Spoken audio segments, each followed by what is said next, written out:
சென்னையிலிருந்து பெங்களூர் செல்வதற்காக திட்டமிடப்பட்டுள்ள எக்ஸ்பிரஸ் வேயின் ஒரு பகுதி, அதாவது 71 கிலோமீட்டர் இப்போ திறந்திருக்காங்க. வழக்கமாக சென்னை டு பெங்களூர் போகிற 300 கிலோமீட்டர் தூரத்தை கடக்க 7 மணி நேரம் ஆகும். ஆனால் எக்ஸ்பிரஸ் வே வந்த பிறகு இந்த டிஸ்டன்ஸ் 260 கிலோமீட்டராக குறையிறதோட 3 மணி நேரத்தில் 120 கிலோமீட்டர் ஸ்பீடில் நீங்கள் போக முடியும். இந்த பசுமை வழிச்சாலை மத்திய அரசோட பாரத் மாலா ஸ்கீமில் உருவாயிட்டு இருக்குங்க. 2022ஆம் ஆண்டு ஸ்டார்ட் பண்ண இந்த ப்ராஜெக்ட் ஆகஸ்ட் 25 நிறைவடையும்னு சொல்கிறாங்க.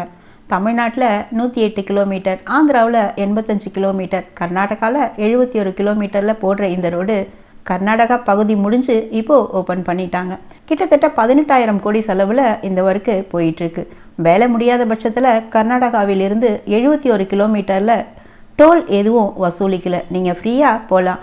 இந்த 6 வழிச்சாலையை உள்ளூர் மக்களும் லாங் டிரைவ் போகிறவங்களும் யூஸ் பண்ணுறாங்க.